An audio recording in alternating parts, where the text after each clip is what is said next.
సంవత్సరాల తరబడి ఎన్ని మందులు వాడినా మీ మోకాల నొప్పులు తగ్గట్లేదా? ప్రాణ పెయిన్ క్లినిక్ లో అత్యాధునిక చికిత్స. కర్నూలు సిరిలవర్ జుబ్లీ కాలేజ్ అంటే డిగ్రీ కాలేజ్ విద్యార్థులు ఇంతసేపు మనకి బయట నిరసన చేశారు. కరెక్ట్ ప్రధాన కారణమైన ప్రదేశానికి వచ్చాము. అంటే హాస్టల్ వసతులు సరిగ్గా లేవంటున్నారు అని అడిగి తెలుసుకుందాం. మా వాష్రూమ్స్ ఇవేనా? ఎన్ని వాష్రూమ్స్ ఉన్నాయి?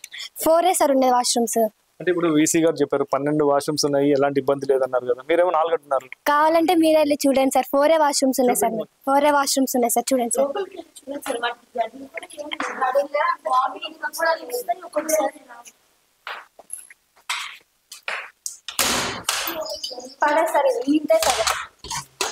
మరి ఎట్లా ఉన్నారు? మరి బయట ఒకరిని పెట్టుకొని మేము స్నానానికి వెళ్తాం సార్. ఇలానే 2 years ఇలానే గడిపాం సార్ మేము. ఇప్పుడు మేము కాకుండా మా జూనియర్స్ కూడా ఒక మంచి వాష్రూమ్స్ రావాలని కోరుకున్నాం. మంచి ఫెసిలిటీ రావాలని గట్టి చేస్తున్నాం సార్. క్లీన్ గా కూడా లేవు ఆ వాష్రూమ్స్. అంటే యూజ్ చేయడానికి వాటిల్లో 3 ఒక్కటే యూజ్ చేస్తాం. ఆ లాస్ట్ డే యూజ్ చేస్తాం, ఈ 3 యూజ్ చేయం. అప్పుడప్పుడు బ్లాక్ అవుతుంటాయి. ఆ బ్లాక్ అయినవి కూడా అప్పుడప్పుడు ఏంటంటే మమ్మల్ని అమౌంట్ అడుగుతుంటారు. కానీ మేమేంటంటే అమౌంట్ విషయంలో కొద్దిగా మా పేరెంట్స్ కష్టపడతారు కాబట్టి ఆ విషయంలో మేము కొద్దిగా స్ట్రిక్ట్ ఉండి ఇప్పటి వరకు అయితే దానికి అమౌంట్ అయితే పే చేయలేదు.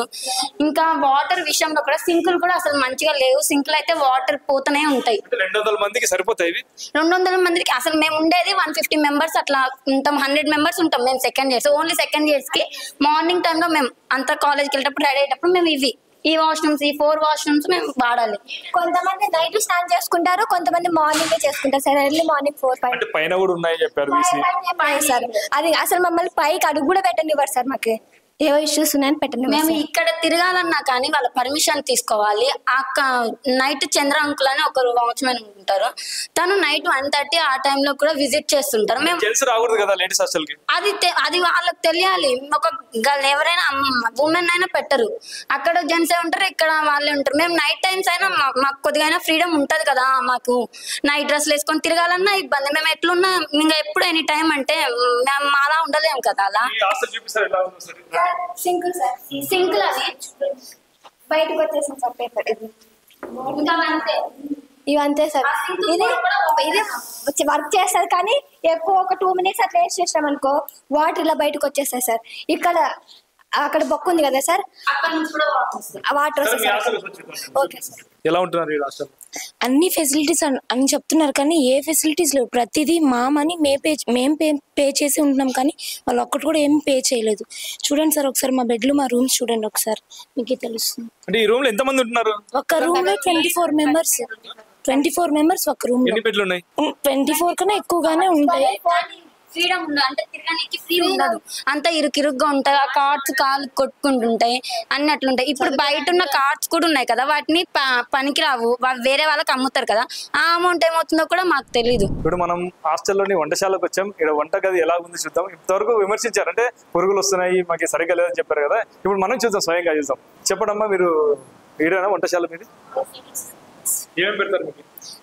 డైలీ మార్నింగ్ ఏదో ఒక రైస్, ఎల్లో రైస్ కానీ జీరా రైస్ అలా చేసి చట్నీ చేస్తారు. ఆఫ్టర్నూన్ రైస్, తోటకూర పప్పు, రసం, మజ్జిగ చేస్తారు. ఈవినింగ్ ఏదో కర్రీ చేసి సాంబార్ చేస్తారు. ఒకసారి చూద్దాం ఇప్పుడు ఏమేమి చేస్తారు, ఒకసారి చూద్దాం.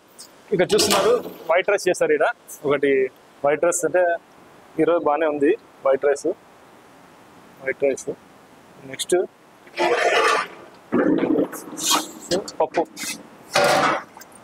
పప్పు బాగానే ఉంది అమ్మా.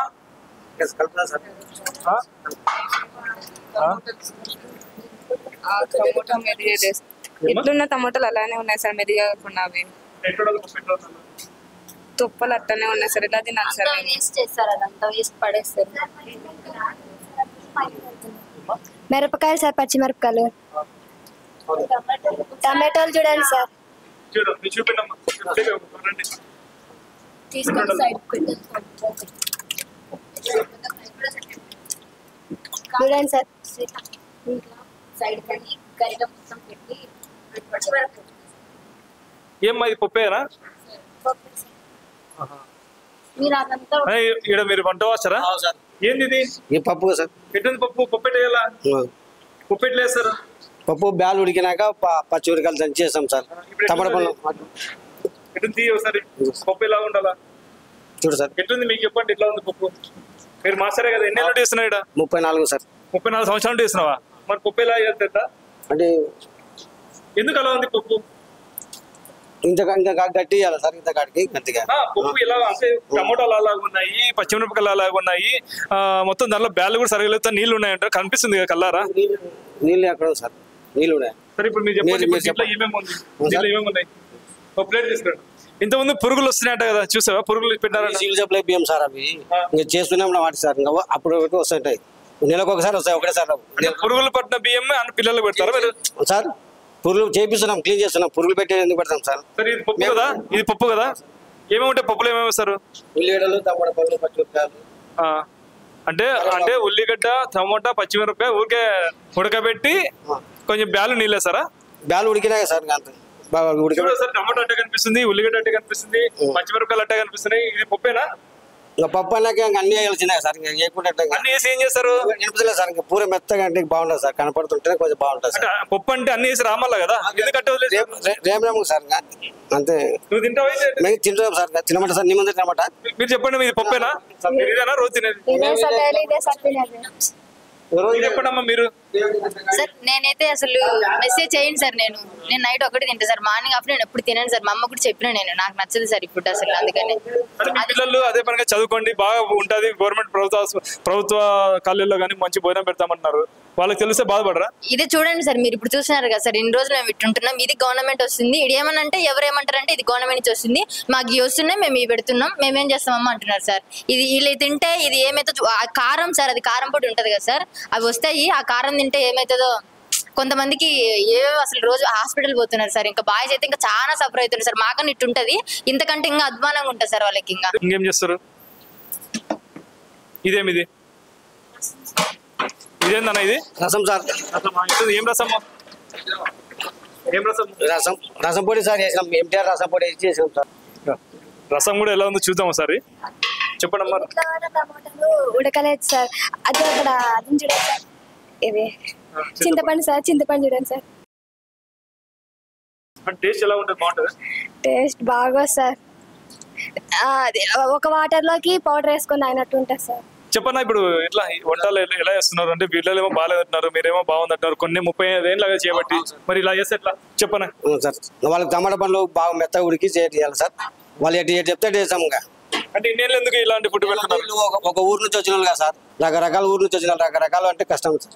అంతా ఒకటే రకం చేస్తాం అందరికి. ఒకరికి నచ్చదు, ఒకరికి నచ్చదు. చివులు చెప్పలే సార్, నెల పనులు లాస్ట్ వచ్చే లోపల వస్తాయి సార్. అంటే పురుగులు పెట్టిన అన్నం చేయకూడదు, తినకూడదు కదా సార్. పక్క పడేస్తాం సార్, పురుగులు పట్టిన బియ్యం ఎందుకు పెడతాం సార్? పురుగులు పట్టిన బియ్యమా? పక్క పడేస్తాం. బాగాలేవని పడేస్తాం సార్. వల్ల చూడండి, పురుగులు పట్టిన బియ్యం అంట స్వయంగా మాత్రపుకున్నాడు. బాగాలేవని చెప్తాం, బాగాలేవని అని పక్క పడేస్తాం. బాగుంటే చేస్తాం సార్. మీరెందుకు అంటారు సార్? ఇవన్నీ పురుగులు పట్టిన బియ్యం అంట పక్క పెట్టేశారంట. పురుగులు రాళ్ళు వల్ల ఉంటే గలీజ్ ఉంటే పడేసాం సార్, పక్క పెట్టేసాం. మళ్ళీ ఇప్పుడు ఎప్పుడు ఎండకాలు చేసి చూసాము, పప్పు చూసాము, రసం చూసాము. ఇంకా ఏం పెడుతున్నా పిల్లలకి? మజ్జిగ సార్. మజ్జిగ ఈ మజ్జిగ ఎంతమందికి? 200 మంది సార్. అనుకో సార్, 200 మంది కదా, 190. ఇక్కడ 190 ఇక్కడ. అంటే ఇది మజ్జిగ అంటే తాగినీకేనా, అన్నంలో తిన్నీకేనా? తాగడానికి సార్.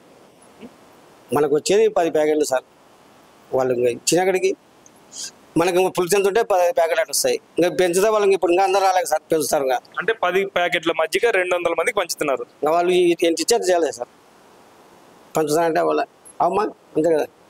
మీరు చెప్పడమ్మా, 10 ప్యాకెట్ల మజ్జిగ వేస్తున్నా సరిపోతుందా మీకు?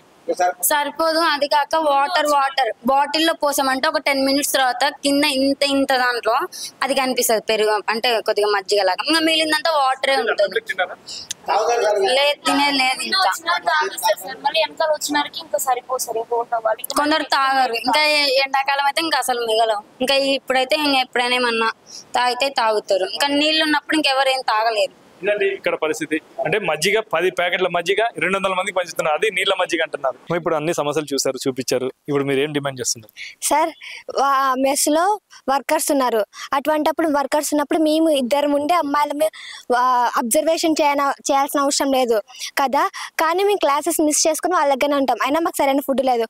సో వర్కర్స్ వీకెండ్ మేమే ఇద్దరం ఉంటాం కదా, ఇద్దరిని కాస్త 4 వేసుకొని మేమే నీట్గా వేసుకుంటాం. అలాగే గడ్డి ఉంది కదా, ఈ గడ్డి కూడా అంతే. వర్కర్స్ స్కావెంజర్స్ వర్కర్స్ వాళ్ళెందుకు, మేమే కదా పీకుతున్నది, వాళ్ళని పీకేసి మేమే ఇంకా కొంచెం నీట్గా గార్డెనింగ్ చేసుకుంటాము. ఇంకా స్కావెంజర్స్ సార్, ఆమె 3 డేస్కి ఒకసారి ఆమె వేరే కాలేజ్లో వేరే హాస్టల్లో ఎక్కడో చేస్తుందంట సార్. ఆమెను తీసేసి వేరే వాళ్ళని పెట్టొచ్చు కదా. 3 డేస్కి ఒకసారి అక్కడైతే పాచ్ ఉంటుంది సార్, వాటర్ ఎక్కువ పాచ్ ఉంటుంది. నేనే 2 టైమ్స్ కింద ఉన్నా సార్ ఆ పాచ్లో. హాస్పిటల్ కూడా వెళ్ళినా సార్ ఒకరోజు నైట్. ఇలా ఉంటా సార్. సో వాళ్ళని బీకేసి మమ్మల్ని పెట్టండి, మేమే చేసుకుంటాం హాస్టల్ కాస్త ఇంకా కొంచెం నీట్గా చేసుకుంటాం. అంటే బండలు కూడా చూడండి సార్ మీరే. ఇక్కడనే సార్ ఎన్సీసీ ఫాలింగ్ ఉంటుంది కదా సార్, బయటకు వెళ్ళకూడదు సార్. మేము అమ్మాయిలు ఇక్కడనే చేసుకోవాలా. ఏం దెబ్బలు తగిలినా సావండి అంటే ఇన్నే మేమే ఎట్లయినా ఉండాలి, ఏదైనా కూడా మేమే చూసుకోవాలి సార్. చూడండి సార్ బండలు ఏమన్నంటే అబద్ధాలు చేపిస్తున్నారు అంటున్నారు, కానీ ఏ వర్కర్ ఇక్కడ లేదు సార్. ప్రతి పని మేమే చేసుకుంటున్నాం, మా డబ్బులు పెట్టి మేమే చేసుకుంటున్నాం, కానీ ఏ వర్కర్ ఇక్కడ లేరు. మీరు పని చేస్తుంటే ఎప్పుడు చదవాలా మరి? అదే సార్ మాకు అర్థం కావట్లేదు. మేము చదువుతున్నామా ఇక్కడికి వచ్చి పని చేస్తున్నామా అదే ఆలోచన మాకు వస్తుంది. అంటే మీ పేరెంట్స్ తెలియదు ఈ విషయం ఇక్కడ ఉన్న పరిస్థితులు? లేదు సార్, మేము చెప్పాం సార్. మేము వచ్చి చదువుకుంటున్నామని వాళ్ళు ఆ ఫీలింగ్ లో ఉన్నారు, కానీ మేము ఇక్కడికి వచ్చి పని చేసుకుంటున్నాం, అది పిక్తున్నాం ఇది పిక్తున్నాం అంటే వాళ్ళు బాధపడతారు కదా సార్. మీరు చెప్పడమ్మా, మీ పేరెంట్స్ ఇట్లా తెలిస్తే ఫీల్ కారా? మేము ఇంతకుముందు పేరెంట్స్ చెప్పినాం సార్. అంటే ఇంకా ఏమైనా మారుస్తారేమో, ఇప్పుడు కొత్త గవర్నమెంట్ ఉంది కాబట్టి ఇప్పుడన్నా కొంచెం చెప్తున్నారు సార్ మాకు. అందుకని ఇంకా మేము మాలా ఇంకా సఫర్ అవ్వకూడదని మేము ఇంకా రోడ్లు పట్టుకొని కలెక్టర్ ఆఫీసులు పట్టుకొని ఇటు తిరగాల్సింది వచ్చింది సార్. అక్కడ అవ్వ ఉంది సార్, ఆ అవ్వ ఒక్కటి 3 డేస్ చేస్తుంది సార్. మొత్తం ఈ బ్లాక్లన్నీ ఒక్కటి చేస్తుంది అమ్మ. ఆమె వచ్చే దాని మీద ఆమె ఒక్కటి సార్. ఇంకొక ఆవిడ తోడు ఉంటే గానీ మొత్తం నీట్గా చేస్తారు. ఆమె ఒక్కటి ఎంతవరకు చేస్తారు సార్ ఆవిడ. ఆడికి ఆమె 3 డేస్కి ఒకసారి మాకు నీట్గా చేస్తుంది సార్. అది బాధ సార్. ఇంకా అసలు ఇద్దరు ఇక్కడ వర్కర్సే ఉండరు సార్. ఇంకా ఆ మనీ కూడా మాకేసి ఇంకా మేమే చూసుకుంటే సరిపోతుంది. ఇంకా వాటిని వీళ్ళు ఎవరు ఉండకూడదు సార్, మేమే చేసుకుంటాం. మాకు ఫండ్ పంపిస్తే సరిపోతుంది. ఇంకా హాస్టలర్స్ ఉన్నారు కదా సార్, ఏమైనా ఇక్కడ ప్రాబ్లమ్ మేము రైజ్ చేసినాం అనుకోండి, ఎందుకుంటారు మా హాస్టల్ ఈ రూల్స్ రెగ్యులేషన్స్ పాటిపోతే బయట రూమ్ తీసుకొని హాస్టల్లో ఉండండి అంటారు. మేము ఇక్కడ ఉంటున్నామంటే హాస్టల్ ఫీ కడుతున్నాం ఇయర్కి. మేము ఒకవేళ ఇక్కడ లేకపోయినా హాస్టల్ ఫీ కట్టాలి 4000 ఇయర్కి. బయట ఉన్న బయట రూమ్కి కట్టాలి, ఇక్కడ లేకపోయినా ఇక్కడ కట్టాలి సార్. ఏమైనా మాట్లాడితే మీరు ఇక్కడ ఉండకండి, రూల్స్ రెగ్యులేషన్స్ పాటించేటట్టు ఉంటేనే, మీరు చెప్పినట్టు వింటేనే ఇక్కడ ఉండండి అని అంటారు మమ్మల్ని. సార్ కోడుమూరు నుంచి వచ్చాం సార్ మేము. అంటే ఇప్పుడు మాకి ఫుడ్ సరిగా లేదు కదా సార్. 1 రూపీ రైస్ శాంక్షన్ అయ్యి చాలా రోజులు అయింది సార్. ఇప్పుడు మేము వెకేషన్కి వెళ్ళక ముందు 1 రూపీ రైస్ శాంక్షన్ అయింది సార్. కానీ మేము తిరిగి వచ్చేలోపు శాంక్షన్ అయ్యి మాకు ఫుడ్ మెనూ అనేది చేంజ్ చేస్తామన్నారు. కానీ దానిలో ఎటువంటి మార్పు లేదు సార్, అదే ఫుడ్డే పెడుతున్నారు. మేము ఏమన్నా చూపించినా దాన్ని మాకే వ్యతిరేకంగా చూపిస్తారు సార్. దాన్ని ఇక్కడ మేము ఎంత చేసినా ఇక్కడే పడి ఉండాలి సార్. మా కోసం ఎవరన్నా పేరెంట్స్ వచ్చినా వాళ్ళకి కొంచెం కూడా ఉండదు సార్. ఈ టైంలో వస్తారు, ఏ టైంలో వస్తారు చెప్పాలి కదా మీరు అని అంటారు సార్. ఎప్పుడు వచ్చినా కూడా అంతే చేస్తారు సార్. ఎందుకమ్మా ఇక్కడ సమస్యలు మీ పేరెంట్స్ ఎందుకు చెప్పలేకపోతున్నారు? అంటే వాళ్ళు మమ్మల్ని చదువుకోవడానికి పంపించారు సార్. ఇవన్నీ చేపిస్తున్నారని తెలిస్తే వాళ్ళు బాధపడతారు సార్. నిజంగా మా పిల్లలు ఇంత కష్టంగా మిడిల్ క్లాస్ ఫ్యామిలీ నుండి చాలా వరకు వస్తారు సార్. ఇక్కడ చూస్తే సిల్వర్ జూబ్లీకి ఇంత పేరుంది అంత పేరుంది అనుకొని పేరెంట్స్ పంపిస్తారు సార్. అది కాకుండా అంతా చూసుకున్నారు, హాస్టల్ బాగుంటుందని విన్నాక ఇక్కడికి వచ్చాక చూస్తే ఇక్కడ మొత్తం చండాలం సార్, ఏం లేదు. సో ప్రతి వరకు మాతోనే చేపిస్తారు. పేరెంట్స్కి చెప్తే ఇంకా కాలేజ్ మార్పించడమో, లేకపోతే చాలామంది పేరెంట్స్, కొంతమంది పేరెంట్స్ ఆడపిల్లలు ఎంకరేజ్ చేయరు సార్. సో ఇప్పుడు వాళ్ళు ముందుకెళ్ళి చదువుకోవాలంటే వాళ్ళు బాగా చదువుకుంటేనే వాళ్ళు ఎంకరేజ్ చేస్తారు సార్, లేదంటే లేదు. ఇప్పుడు మేము బాగా చదువుకోవాలంటే ఈ పనులు చేసుకోవాలి, చదువుకోవాలన్నా సార్. అదే సార్ ప్రాబ్లం. ఇంకా పేరెంట్స్కి తెలిస్తే వాళ్ళు కూడా చాలా బాధపడతారు సార్. అందుకే వాళ్ళకి ఏం చెప్పం. చూసారు కదండి, విద్యార్థులే సుమన్ టీవీకి స్వయంగా వారి సమస్యలను చూపించే దగ్గరుండి ఇక్కడ పరిస్థితి చూస్తే చాలా ఘోరంగా ఉంది. అంటే ఫుడ్ కానీ వసతి కానీ, అందులో వాష్రూమ్స్ కూడా చాలా అధ్వానంగా ఉన్నాయి. అంటే 4 ఉన్నాయి. ఏదేమైనా కానీ ఇక్కడ హాస్టల్ కాదు, ఇది మాకు జైలు లాగా ఉందని చెప్పేసి విద్యార్థులు చాలా ఆవేదన వ్యక్తం చేస్తున్నారు. ఇప్పటికైనా పాలకులు కానీ అధికారులు కానీ పట్టించుకొని తమ సమస్యలు పరిష్కరించాలని చెప్పేసి విద్యార్థులు డిమాండ్ చేస్తున్నారు. కెమెరామ్యాన్ శేఖర్తో కిరణ్, సుమన్ టీవీ, కర్నూలు.